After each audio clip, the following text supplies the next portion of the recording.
Explore India with विकास में आपका स्वागत है। आज हम खजियार, डलहौजी तथा धर्मशाला टूर के बारे में बात करेंगे। हिमाचल प्रदेश में स्थित खजियार देश का एक प्रमुख पर्यटन स्थल है।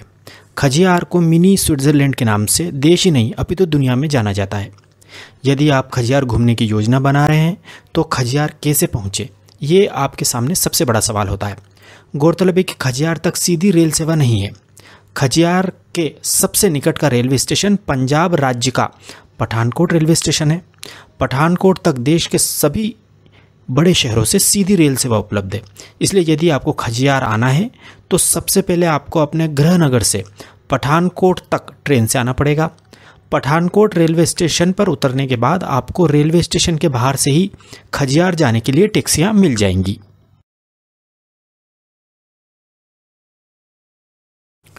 पठानकोट से खजियार तक की दूरी लगभग 100 किलोमीटर है तथा पठानकोट से खजियार तक टैक्सी से जाने में लगभग 3 से 3.5 घंटे का समय लगता है। टैक्सी का सामान्य किराया 2000 से 2500 रुपये के बीच होता है। आप बार्गेन करके टैक्सी का किराया कम भी करा सकते हैं। यदि आप लग्जरी टैक्सी बुक करेंगे तो किराया 3500 रुपये के करीब पड़ेगा। एक बात ध्यान में रखें कि आप अपने शहर से पठानकोट आने के लिए ऐसी ट्रेन का चयन कीजिए जो आपको पठानकोट दिन में छोड़ दे। इससे सबसे बड़ा फ़ायदा यह होगा कि आप शाम होने से पहले खजियार पहुंच जाएंगे तथा शाम के समय खजियार की अप्रतिम सुंदरता का लुत्फ उठा पाएंगे तथा शाम के समय खजियार का सनसेट देख पाएंगे। अब आपके मन में ये सवाल उत्पन्न हो रहा होगा कि खजियार की जगह डलहौजी में क्यों न रुका जाए, क्योंकि डलहौजी खजियार के पास ही है तथा बड़ा शहर भी है। इसका जवाब यह है कि खजियार में आपको होटल बहुत सस्ते मिलेंगे तथा डलहौजी से खजियार आने तथा जाने में आपका समय भी बहुत ज़्यादा खराब होगा। टैक्सी का किराया भी ज़्यादा लगेगा तथा खजियार घूमने का आपको ज़्यादा समय भी नहीं मिलेगा। इसलिए हमारा सजेशन है कि आप खजियार में ही रुकिएगा।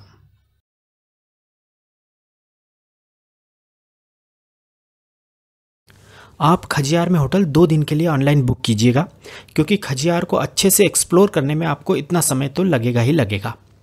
आप पठानकोट से टैक्सी से लगभग शाम को 5 बजे तक खजियार पहुंच जाएंगे। आप होटल खज्जी झील के पास ही लीजिएगा ताकि आप 5 से 10 मिनट में खजियार के मैदान तथा झील तक पहुँच जाएँ। आप अपने होटल में चेक इन कीजिए तथा चाय कॉफ़ी पीने के बाद आप होटल से बाहर खजियार घूमने पैदल निकल जाइए तथा खजियार झील के पास बैठकर सनसेट का आनंद लीजिए। अंधेरा होने के बाद आप खज्जी झील के पास ही स्थित किसी रेस्टोरेंट में कैंडल लाइट डिनर करें। आप चाहें तो अपने होटल में भी डिनर कर सकते हैं, परंतु यदि आप खज्जी झील के पास के किसी रेस्टोरेंट में डिनर करेंगे तो यह डिनर आपको अपने पूरे जीवन भर याद रहेगा। डिनर के बाद आप अपने होटल में रेस्ट करें। इस प्रकार खजियार अर्थात मिनी स्विट्जरलैंड में आपका पहला दिन समाप्त होता है। अगले दिन आप सुबह का ब्रेकफास्ट अपने होटल के कमरे में बालकनी अथवा ब्रेकफास्ट एरिया में देवदार के पेड़ों तथा वादी को देखते हुए करें। इसके बाद आप तैयार होकर खज्जी झील तथा खजियार के मैदान में आ जाएं तथा वहां होने वाली एक्टिविटीज़ को अपने बच्चों तथा अपने परिवार के साथ एंजॉय करें। आप यहां फ्लाइंग फॉक्स एडवेंचर स्पोर्ट्स का भी आनंद लीजिएगा, जिसमें आपको रस्सी से बांधकर देवदार के पेड़ों के बीच झुलाया जाता है। आप adventure zorbing ball, horse riding तथा पैराग्लाइडिंग का भी आनंद लीजिएगा। पैराग्लाइडिंग का रेट बहुत ज़्यादा बताया जाता है, इसलिए पैराग्लाइडिंग कराने वालों से आपको ज़बरदस्त बार्गेनिंग करनी पड़ेगी, अन्यथा ये लोग आपको लूट लेंगे।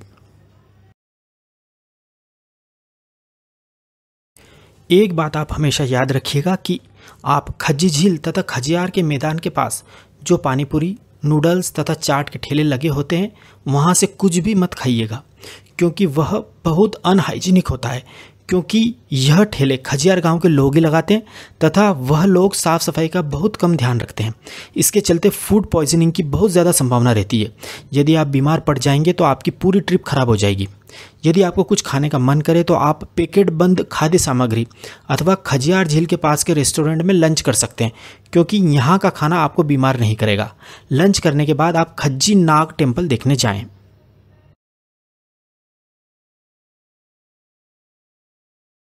खज्जी नाग टेम्पल देखने के बाद आप शंकर भगवान का मंदिर देखने जाएं। यहाँ भगवान शिव जी की एक 85 फीट की विशाल प्रतिमा स्थापित है, जो हिमाचल प्रदेश में सबसे ऊंची शिव जी की प्रतिमा है।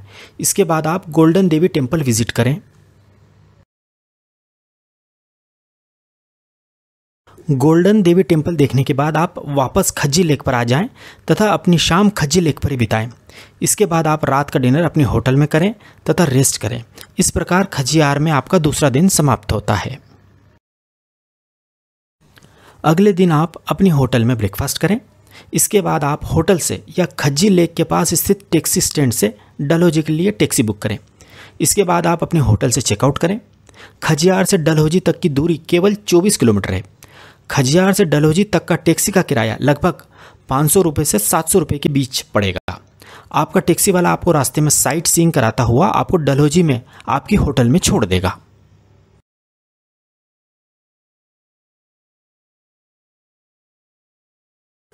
डलहौजी में आप अपनी होटल में चेक इन करें तथा होटल में ही लंच करें। इसके बाद आप पैदल ही डलहौजी घूमने के लिए निकल जाइए तथा पैदल पैदल गांधी चौक तथा डलहौजी का मॉल रोड देखें। आप चाहें तो यहाँ शॉपिंग का आनंद भी ले सकते हैं। यदि आपको शॉपिंग करनी है तो आप तिब्बती बाजार जरूर जाइएगा। इसके बाद आप सेंट जॉन चर्च विजिट करें। सेंट जॉन चर्च के पुराने पुस्तकालय में दुर्लभ तस्वीरें और कई पुरानी किताबें हैं। यह चर्च डलहौजी के गांधी चौक के पास ही स्थित है। इसके बाद आप गांधी चौक पर ही किसी अच्छे रेस्टोरेंट में अथवा अपनी होटल में डिनर करें तथा अपनी होटल में आकर रेस्ट करें। इस प्रकार आपकी ट्रिप का तीसरा दिन समाप्त होता है।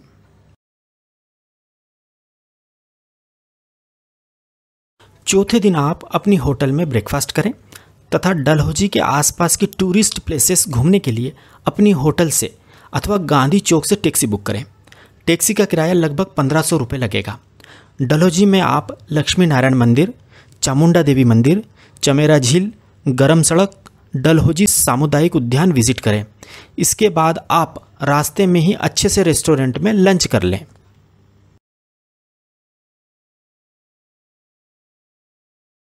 इसके बाद आप पंचपुला झरना, जो कि डलहौजी के सबसे प्रसिद्ध पर्यटक आकर्षणों में से एक है, उसे देखने जाइए। यह झरना देवदार के पेड़ों से घिरा हुआ है। इसके बाद आप डलहौजी में रॉक गार्डन विजिट करें। इसके उपरांत आप अपने होटल में आकर डिनर करें तथा रेस्ट करें। इस प्रकार आपका चौथा दिन समाप्त होता है। पांचवें दिन आप अपने होटल में ब्रेकफास्ट करें तथा होटल से या टैक्सी स्टैंड से धर्मशाला के लिए टैक्सी बुक करें। इसके बाद आप होटल से चेकआउट करें तथा धर्मशाला के लिए प्रस्थान करें। डलहौजी से धर्मशाला की दूरी लगभग 117 किलोमीटर है। टैक्सी का किराया 2000 रुपये के करीब लगता है। रास्ते में ही आप किसी अच्छे से ढाबे पर भोजन कर लें।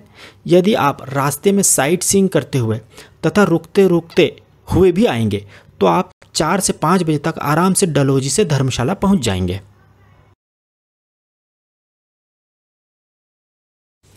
गौरतलब है कि डलहौजी शहर अलग अलग ऊंचाइयों के साथ ऊपरी और निचले डिवीजनों के रूप में बटा हुआ है। निचला डिवीजन धर्मशाला शहर कहलाता है, जबकि ऊपरी डिवीजन को मैक्लोडगंज के नाम से जाना जाता है। मैक्लोडगंज में दलाई लामा रहते हैं। धर्मशाला पहुंचने के बाद आप अपनी ऑनलाइन बुक होटल में चेक इन करें तथा शाम की चाय या कॉफ़ी का आनंद लें। इसके बाद आप पैदल पैदल धर्मशाला के बाजार तक घुमाइए। इसके बाद आप अपने होटल में डिनर करें तथा रेस्ट करें। इस प्रकार आपकी यात्रा का 5वां दिन समाप्त होता है।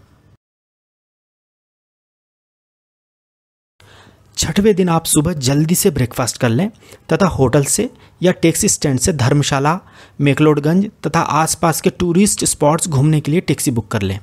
टैक्सी का किराया लगभग 2000 रुपये पड़ेगा। सबसे पहले आप धर्मशाला का क्रिकेट स्टेडियम देखने जाएं। यह स्टेडियम चारों ओर से बर्फीले पहाड़ों से घिरा हुआ है तथा इसे दुनिया का सबसे खूबसूरत क्रिकेट स्टेडियम भी कहा जाता है। यह स्टेडियम सुबह के समय बहुत ही सुंदर दिखाई देता है, इसलिए सबसे पहले आप इसे ही देखने जाइएगा। इसके बाद आप युद्ध स्मारक, ज्वालामुखी देवी मंदिर, भागसू फॉल्स तथा नामग्याल मठ आदि देखने जाएं। नामग्याल मठ में दलाई लामा रहते हैं। नामग्याल मठ देखने के बाद आप किसी अच्छे से रेस्टोरेंट में लंच करें। इसके बाद आप टैक्सी से मसरूर रॉक कट टेम्पल देखने जाएं। यह टेम्पल धर्मशाला से 32 किलोमीटर दूर है। यहाँ आने जाने तथा इसे देखने में आपको लगभग 3 घंटे का समय लगेगा। मसरूर रॉक कट टेम्पल बहुत ही सुंदर जगह पर स्थित है। आप अपना टाइम मैनेजमेंट इस प्रकार कीजिएगा कि आप मसरूर राग का टेम्पल देखने जा सकें।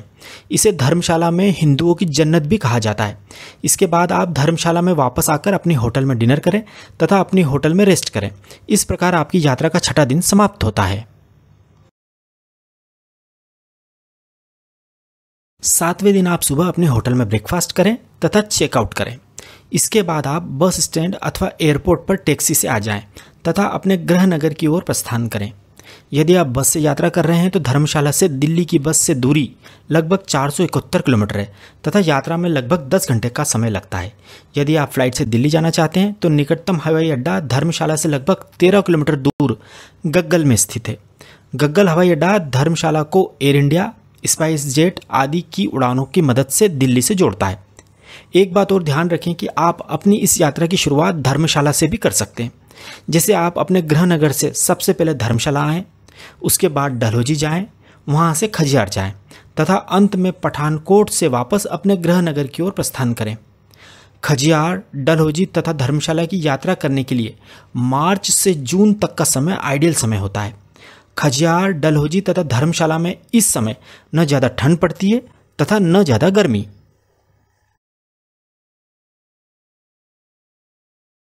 अब हम इस 7 दिन की खजियार, डलहौजी, धर्मशाला यात्रा के अधिकतम खर्च की बात करते हैं। 4 लोगों का आने जाने का ट्रेन तथा बस का कुल किराया लगभग 5,000 रुपये। 4 लोगों का 7 दिन का टैक्सी का कुल किराया लगभग 11,000 रुपये। 4 लोगों का 7 दिन का होटल का किराया 7,000 रुपये। 4 लोगों का 7 दिन का भोजन का खर्च 12,000 रुपये। 4 लोगों का 7 दिन का साइट सीइंग तथा एक्टिविटी का खर्च लगभग 10,000 रुपये। 4 लोगों का खजियार, डलहौजी, धर्मशाला में 7 दिन का अधिकतम कुल खर्च लगभग 45,000 रुपये। इसे 4 से भाग देने पर प्रति व्यक्ति अधिकतम कुल खर्च 11,250 रुपये आता है। इस प्रकार आप केवल 11,250 रुपये में शानदार तरीके से टैक्सी को शामिल करते हुए खजियार, डलहौजी, धर्मशाला घूम सकते हैं। यदि आप ऑनलाइन होटल बुक कर लेते हैं तो होटल का खर्च केवल 7,000 रुपये ही आएगा। तो अब इंतज़ार मत कीजिए, जल्दी ही खजियार, डलहौजी, धर्मशाला घूमने का प्लान बनाइए। यदि आपको हमारी जानकारी सही तथा उपयोगी लगी हो तो प्लीज़ हमारे चैनल एक्सप्लोर इंडिया विद विकास को सब्सक्राइब जरूर कीजिएगा। Thank you.